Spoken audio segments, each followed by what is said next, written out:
Coucou les amis, bienvenue sur mon channel la Tarot Reading. Donc aujourd'hui je voulais faire une lecture pour les personnes du signe zodiaque Bélier, une lecture générale pour vous. Merci beaucoup de bien vouloir vous abonner massivement à mon channel, partagez mes vidéos s'il vous plaît. Si vous avez besoin d'une guidance privée avec moi, les informations sont écrites dans mon commentaire juste en bas de cette vidéo. Suivez les instructions pour réserver votre guidance avec moi, ok? Je suis disponible ce week-end. Enfin, je crois. Alright, on va donc commencer. Voyons ce qui se passe ici avec les béliers. Les béliers, pour certaines parties d'entre vous, il y a ici une certaine maîtrise de soi qui vous envahit. Maîtrise de soi. Vous devez vous maîtriser, vous devez maîtriser vos émotions. Ou encore, c'est ce sur quoi vous travaillez déjà depuis un certain temps, d'accord? On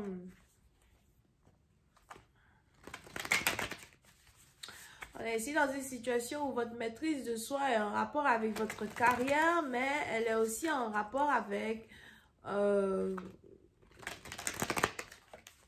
votre vie amoureuse. Il est probable que vous êtes actuellement en couple avec un partenaire qui est plutôt différent des partenaires que vous avez eu dans le passé, et vous essayez d'être mature, vous essayez d'être patiente, vous essayez de prendre les choses de la manière la plus lente possible afin de pouvoir réellement découvrir qui est donc ce partenaire-là qui est aujourd'hui dans votre vie, d'accord? J'ai l'impression que c'est ici un scorpion, cancer ou encore poisson.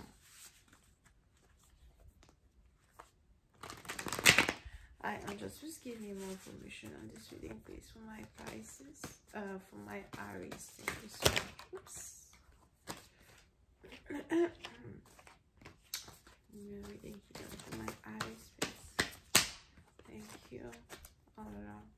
Excusez-moi, j'ai un problème avec les cartes. Just give me a reading for my Aries, please. Ok.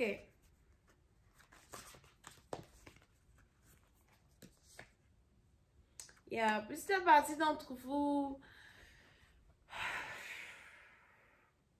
Il y a une certaine incertitude qui vous envahit quand il s'agit ici d'une connexion que vous avez avec quelqu'un, d'une relation amoureuse. Peut-être que vous avez ici affaire à quelqu'un qui ne vous dit pas quelque chose que vous voulez entendre. Ou encore vous avez ici affaire à quelqu'un qui prend son temps pour faire les choses. Quelqu'un qui prend son temps pour vous dire des choses. Ou qui prend son temps pour faire avancer une relation. D'accord? Les choses sont plutôt lentes. Où il y a un certain monotone qui vous fatigue dans une connexion que vous avez avec quelqu'un. D'accord? C'est une partie d'entre vous. Vous êtes ici très fidèle à l'amour que vous avez pour cette personne. Mais vous vous demandez si ça en vaut toujours la peine pour vous de continuer d'avoir votre cœur qui bat pour quelqu'un, de continuer d'espérer autant de quelqu'un et de ne pas voir de résultats. Ok?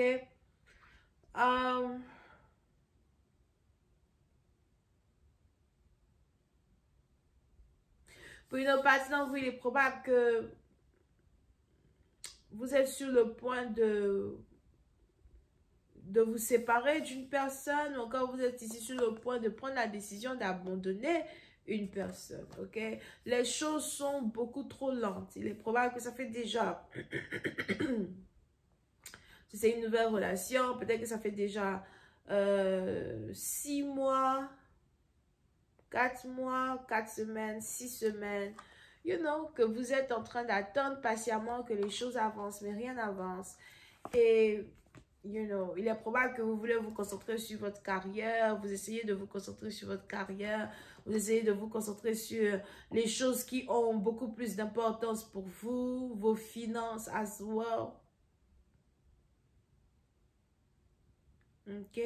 Puis de partant, il est probable que vous êtes ici sur le point de recevoir 3 chèques d'ici les 3 prochains mois. Et ça aussi, c'est quelque chose sur lequel vous travaillez énormément. En tout cas, vous travaillez beaucoup sur vos finances. Et vous essayez de... vous essayez de tourner la page quand il s'agit d'une histoire d'amour. Encore, vous essayez d'ignorer une histoire d'amour altogether. Now, On a ici un partenaire par contre. Ce même partenaire-là qui prend son temps pour venir vers vous. Ce même partenaire-là qui prend son temps pour vous parler de quelque chose qui est important pour vous. Vous avez ici ce même partenaire-là qui vous observe ignorer une situation. Il vous observe ne pas prêter attention à une situation. J'ai l'impression que votre partenaire fait exprès de ne pas vous répondre. Ou encore il fait exprès de ne pas développer une connexion avec vous. Il fait exprès.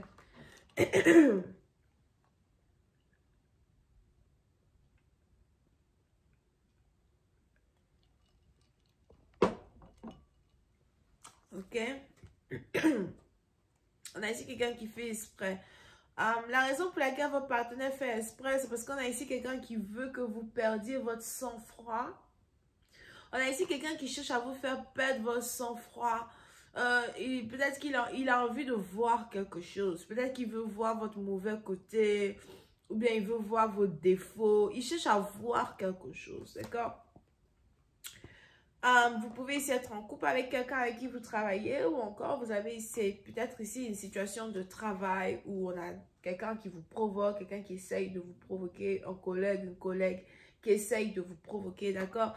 Mais on va beaucoup plus se concentrer sur la connexion amoureuse over here parce que j'ai l'impression que cette situation se passe des deux côtés de votre vie, carrière et amour, mais vous êtes beaucoup plus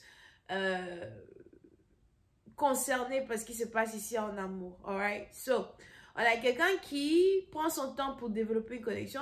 Il fait exprès. Parce qu'en fait, il veut vous voir perdre votre sang-froid. Il veut voir un côté de vous qu'il n'a pas encore vu. Il veut vous voir forcer une situation. Il veut vous voir peut-être péter une crise. Il veut vous voir lui dire, va te faire foutre. You know, ou bien il veut vous voir. En tout cas, il veut voir quelque chose qu'il a l'impression de ne pas encore avoir vu.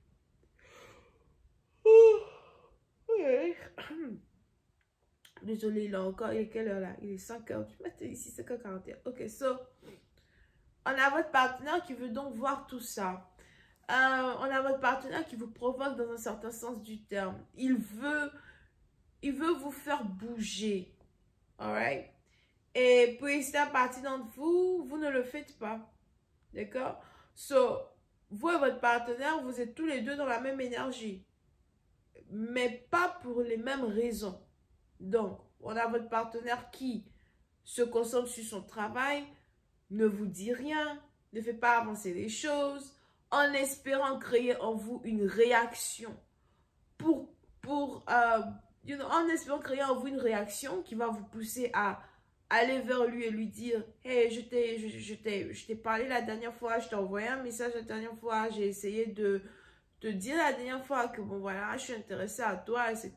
You know, qu'est-ce qui va se passer? » On a en tout cas votre partenaire qui veut provoquer en vous cette réaction-là, afin de rester toujours la tête dans la connexion. So, vous pouvez ici avoir affaire à quelqu'un qui est manipulateur, quelqu'un qui veut toujours avoir les choses à sa manière, à sa façon, mais il veut vous mettre dans une position où vous êtes en dessous et il est en dessus. Donc, il contrôle la situation, ok? But, pour certaines parties d'entre vous, vous refusez catégoriquement de faire ça. Vous refusez de mettre un genou à terre. Vous refusez catégoriquement de vous laisser dominer par votre partenaire. Il n'en est absolument pas question. On a votre partenaire, il ne sait pas à qui il a affaire. Il ne comprend pas qu'il a affaire à un bélier ou une bélière. Ok? On a votre partenaire qui n'a pas encore compris ça. Voilà pourquoi il est là, joue à ces jeux-là. On ne sait pas à quel jeu il joue. Mais il va comprendre que son jeu est dangereux pour lui-même. Anyway. So, vous refusez catégoriquement de faire cela et vous décidez de miroiter, si c'est français, l'énergie de votre partenaire. Comme tu ne veux pas parler du sujet qui nous intéresse, comme tu n'essayes pas de faire bouger la relation qui nous intéresse et que tu continues d'être préoccupé par ton argent, ton business, ton travail, etc., il n'y a pas de problème, chérie. Je vais faire pareil que toi. je vais complètement t'ignorer et je vais continuer de me consacrer sur ma carrière, sur mes finances. Parce que de toutes les manières, quand ce sera l'heure de payer mes factures, je ne pense pas que tu vas prendre l'argent dans tes millions là pour venir m'aider à payer mes pauvres petits milliers qui sont là. Ok? So, pour cette partie d'entre vous, il y a donc ici une guerre des... Comment on dit ça? La guerre des titans. Il y a une guerre des titans, on veut un partenaire, mais c'est un peu comme une guerre de titans énergétique. Parce que vous êtes dominante et votre partenaire est dominant. Vous pouvez aussi avoir affaire à un scorpion. Vous êtes dominante et votre partenaire est dominant. C'est tic for tac. Tic for tac. Mais à la fin, c'est le tic qui gagne sur le tac. Whatever. Ok? Donc, comment cette connexion va se développer? Comment cette connexion va se terminer dans les jours qui arrivent? Dans les semaines qui arrivent. Je vous invite à cliquer sur le premier lien qui est juste en bas de la vidéo pour avoir accès à la suite. Pour les autres, si vous avez besoin d'une guidance privée avec moi, les informations sont écrites dans mon commentaire juste en bas. Suivez les instructions pour réserver votre guidance avec moi. Ok? On a aussi les vierges, taureaux, capricorne, verseau, balance et gémeaux here. Bisous, bye.